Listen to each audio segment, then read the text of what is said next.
Welcome to the Thrive TV show with Lauren Parsons, helping you boost your health, energy, and productivity. Kia ora koutou and welcome to another episode of the Thrive TV show. I'm Lauren Parsons, your host, and today I'm joined by Wick Nixon in Auckland, New Zealand. Welcome, Wick. Thanks, Lauren. It's really exciting to be here. Lovely to have you here, and she's the founder of Wicked Wellbeing, and today we're talking about what is group medicine and why is it important for your health. So I hadn't heard of this term before and I love the sound of it, so I'm really excited. But Wick, before we get into that, can I just ask you my this and that questions? Of course. So tell me, mountaintop or beachfront? Beachfront. Nice. Would you rather be a dragon or a unicorn? Oh, a unicorn. Okay, nice. Fresh salad or hot vegetables? Fresh salad, for sure. Nice. Yeah. Salad, Rome or Paris? Oh, Paris. Okay, nice. Yeah. Introvert or extrovert? I think I'm a bit of both. Like my own time, but also then really like being around other people, but then need time to recharge my batteries. Nice. Okay. Spots or stripes? Spots. And last one, cats or dogs?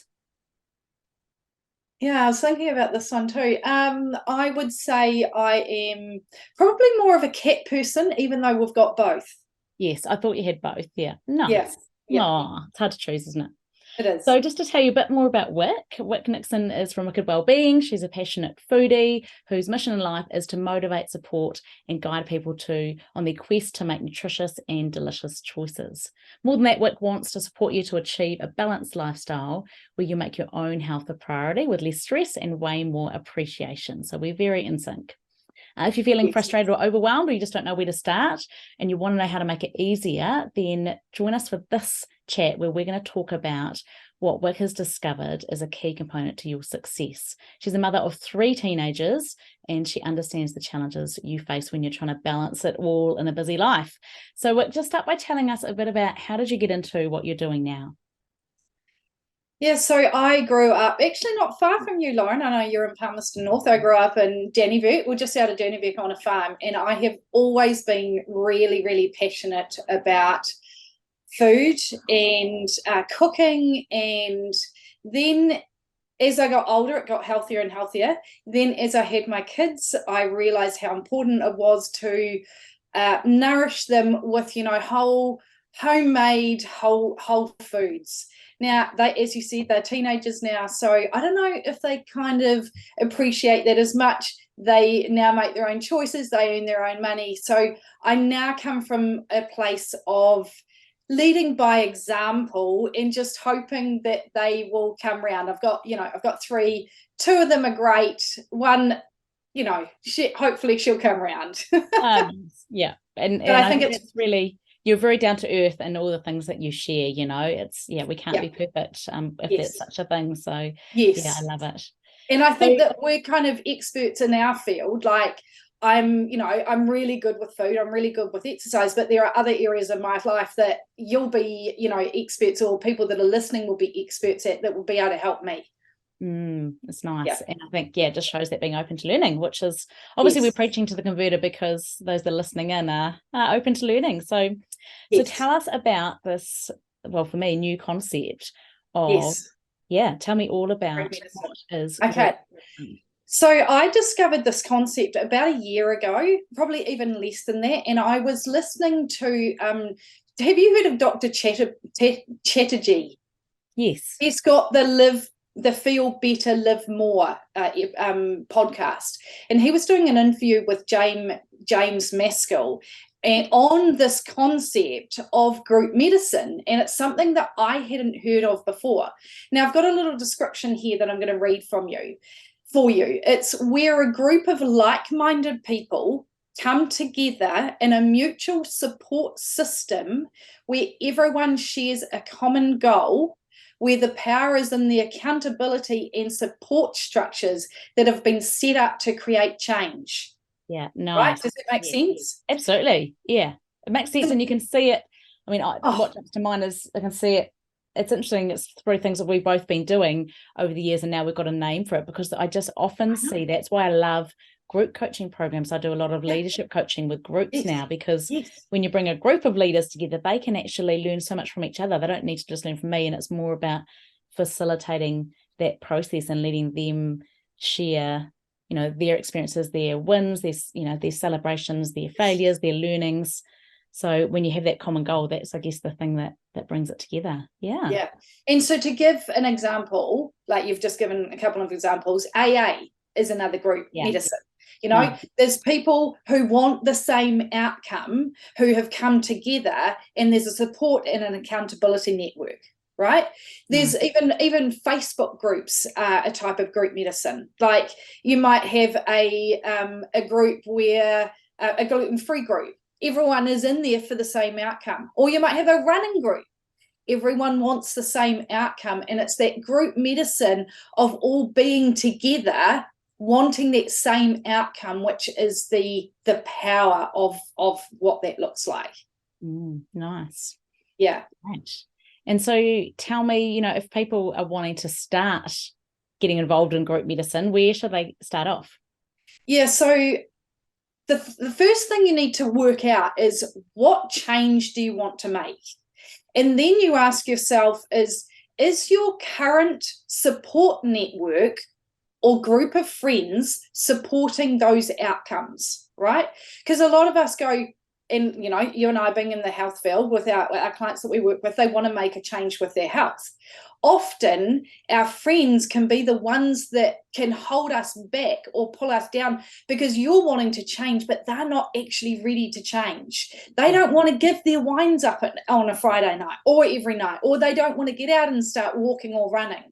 So often they can hold you back. Now, so it's looking at your current environment, your current network, and asking, do they support your goals? Now, what that doesn't mean is that you need to ditch your current friend group, because if they don't, because friends play all different roles in our lives. And so they are there for, totally different reasons. But if health is an outcome that you want to improve your fitness or eat healthier, or just whatever it looks like for you, if that's a change you want to make a decision on what that is, right? So that would be the first thing. And then find a network. You might want to start a craft. So if you want to start a pottery class, for example, you're not going to go to a running group. You're going to go to a pottery group who already has the success that you're looking for and can help you get there quicker and in an easier way than you trying to work it out yourself. Beautiful. Yeah. And I think, the key is we're all relational beings, aren't we? We all need each other and we need connection. And I love that. Yeah. It makes me think of so many different groups. And I just finished a book last night, and even in the acknowledgements, there was this amazing author. It was actually a teen future dystopia book my kids had read, and I was reading as well. And she just talked about the people that have influenced her. And I think the thing is that you don't even need to sometimes meet them. She was talking about J.K. Rowling and J.R.R. Tolkien and all these people that have influenced her. And I know Brene Brown talks about the people that have influenced her life, and some of them she's never met. She's just read their book. So I think it's bringing to mind the fact that, yes, it's who do you spend time with? It's also who do you listen to? What podcasts are you listening to? What TED Talks are you watching? What books are you reading? All of those things. But even better, the people that you meet up with. And it reminds me as well of one of my great bosses, Steve Barry, many years ago in Christchurch. He taught me that principle that you are, the average of the 5 people that you spend the most time with, that old saying. And, it made me think, oh, wow, who am I spending time with? Who's influencing me? Who am I listening to? As you say, doesn't mean you ditch your family and friends necessarily overnight, but think about who do you want to connect with. And the other thing is that in the pandemic and our current social environment at the moment, where we're at, is that a lot of people are a lot lonelier than what we used to be. And so it's like finding a group that supports that loneliness. One statistic that this podcast shared was that 1 in 4 teenagers, because often we might think it's like from 50 to 70 that you get lonely. That's, the lonely age, because your kids kind of leave move home, out, leave home, and then you're like, what's that next stage? But the statistics said that 1 in 4 teenagers can't even say that they've got one close friend. Yeah. Which is really, really sad. And that's due to, social media, the pandemic, that isolation, that loneliness, which is just something that we just need to be so aware of, and not only for ourselves, but our kids, getting them into something that they really love that is actually offline and out of the house. Yeah. And that's harder said than done. Totally. It absolutely is. Yeah. And there's so much value that I often talk about, if you want to add more movement into your life, you'll know that I talk about snacking on exercise, fitting it in short ways, but actually one of the most valuable strategies is to take up active hobbies. So, think about, what if you could take up rock climbing, geocaching, or ballroom dancing, or whatever it is, because then you're going to start shoulders, going along to a walking club or a tramping club. Like my mum was very invested in the tramping club, and so she's got this amazing network of friends. They meet up weekly, they do overnight tramps and day tramps, and it's just something that you don't even have to think about it. You're going to naturally be boosting your well-being in so many ways by getting together with other people and being active and being outdoors and sunlight and all those things. So I think it's something we don't often strategically think about, and certainly as teenagers, there's such an addictive pull of all of the media devices. We're just heading into those teen years with my eldest too. What are you? Yeah. So, and it's interesting, and as you say, it's not always easy. One thing I often get asked, well, how do I influence my teenagers to do this? And the one thing that I've found is finding someone they look up to, that's like a hero in their life, whether that's a sporting person or a musician, or even a cousin, it is, and even a cousin, someone who's even an older cousin, an older person in their life, but someone that's got some good healthy habits, and then share. Richie McCall talks about the importance of having a vision, of being persevering, of getting good sleep, or whatever those things are, and hopefully that person can inspire them, because they don't always want to listen to mum or auntie. Absolutely. And the other thing that James talks about in this podcast is bringing, like, he's created these groups, and he goes to a men's group, right? And it's just a group where they get together. It could be weekly or monthly, and they just talk. And it means that they're not necessarily offloading to their partners or their wives. And it just really made me think about putting a group together of women where it's not about business, it's not about health, it's not about being, it's not me where I'm the expert, it's not you where you're the expert. I'm just a participant in sharing what life challenges are coming up, And it's just, that's group medicine in itself. So it's just overall, it's such a powerful concept that can show up in so many different ways.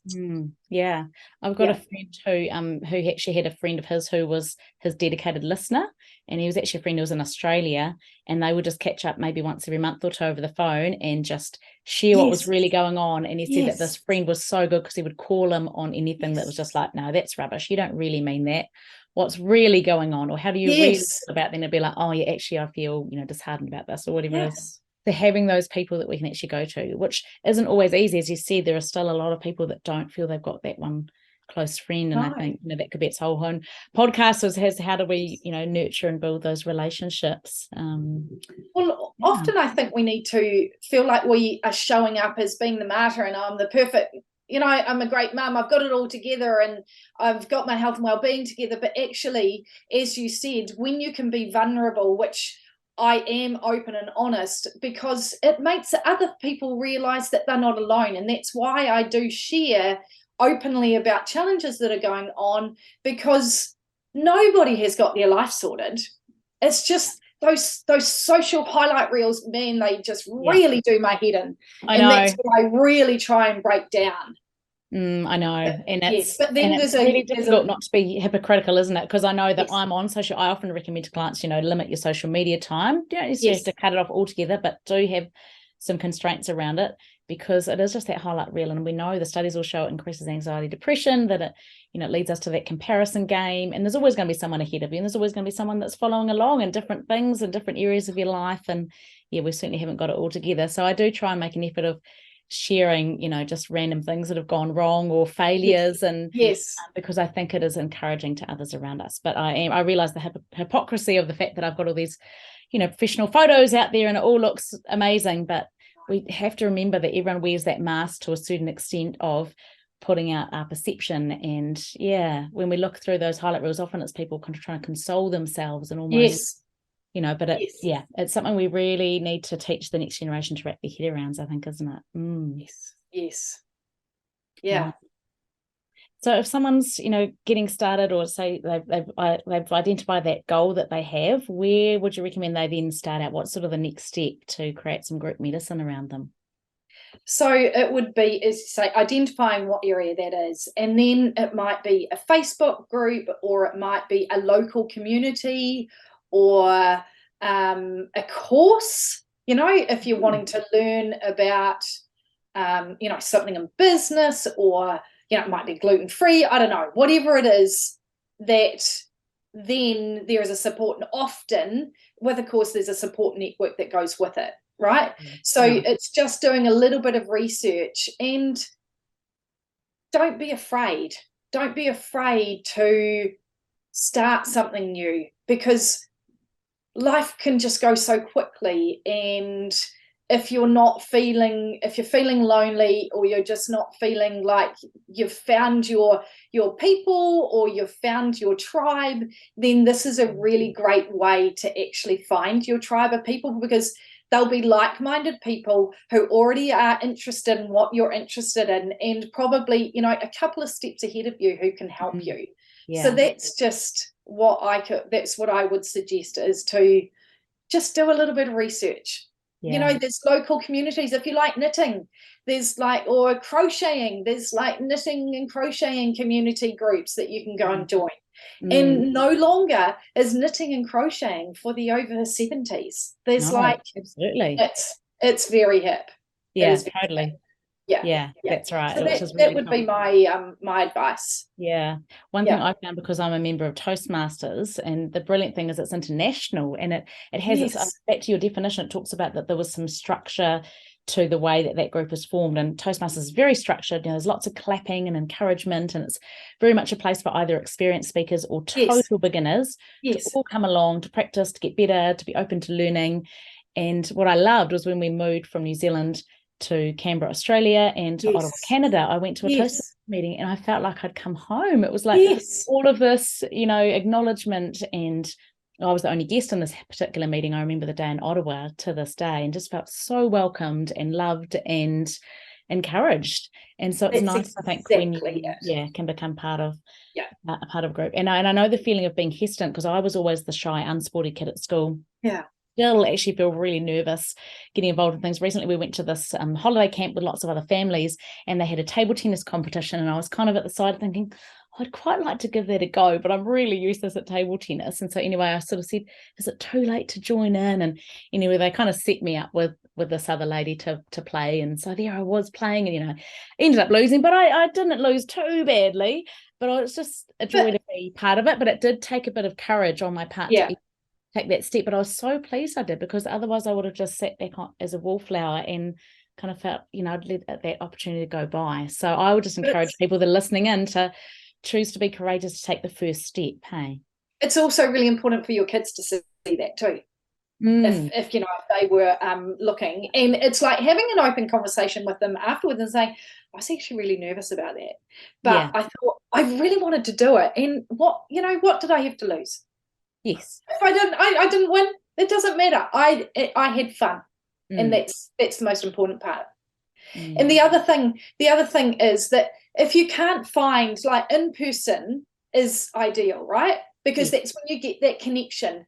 But if you can't find something in person, and online is easier, it's more accessible, it may be more economical, depending on what you choose to do, then go for that option. And then there might be an in-person opportunity that comes out of it. Don't, just look for the look for the wins and the opportunities that come out of it, rather than the barriers that stop you moving forward. Yeah, it's great. Yeah, fantastic. And so just to come back to, I guess the reason behind it all, I know, Wick, that you talked about the fact that the people with influence are habits. So do you want to perhaps just share a bit more about that, or give an example of, I don't know if there's a group you've been part of or seen clients part of, and just how that rub-off effect happens in terms of influencing your day-to-day habits? A group, not something that I have just, I've got for example, I've got an online group, and I just know that when I get new members come in, the members who have been in it for a while, they're really supportive and encouraging, and they kind of lead the way, right? Yeah. So that would be an example. I'm part of a tennis club, and I just know that when I joined the club, everyone was really welcoming and, inviting, because they know what it's like to join something new and feel like the new person. So, yeah, I think just decide, find a group, and just start. Yeah. And start small. I often talk about the clients that I work with is that one area that women can, well, not, I work with women, but it's the same for everyone, is that people try and overhaul too many things at once. And I'm sure that you come across this. And then they get really upset with themselves and go, why didn't I succeed with that? And, I just feel so shitty because I wasn't able to keep it going. And it's because they tried to overhaul everything at once. I would just start with one or two just simple habits, and that you can change, and then start introducing other things. But in terms of the group medicine thing, just start, find, and take action. Seriously. Yeah, I agree. And I think as well, I often talk about when you try new things, treat it as an experiment. And if you find you don't love it after you've done it for 10 weeks, then, just try something else. It's not the end of the world. Exactly. And I think, to me, it just seems so clearly obvious that if you're spending time with people who go out geocaching regularly, and you start planning trips away, and you start getting outdoors and moving, you just look forward to that. And so it makes those habit choices easier to make. If you're in part of the tennis club, maybe I will do a bit of practice just I'm ready for the game on the weekend. And so it just becomes a natural part of life, rather than feeling like, this is something I've got to put on my to-do list. I've got to get out, go somewhere and get change, which I'm all about. How do we simplify things so they're just part of life and we love them? Yes. And the other thing that I did over the past couple of years is that I've gone on to the volunteer art show committee for my kids' school. Nice. So I, great group of women, and now they're a walking group, and that wasn't the intention, but there's only 4 of us, but that is group medicine. So it doesn't need to be a big group. It can be little, or it can be a few people. It's just that concept of find a group that has what you want, and they will help you to get it faster. Yeah, I love it. That just reminds me as well of many years ago, actually.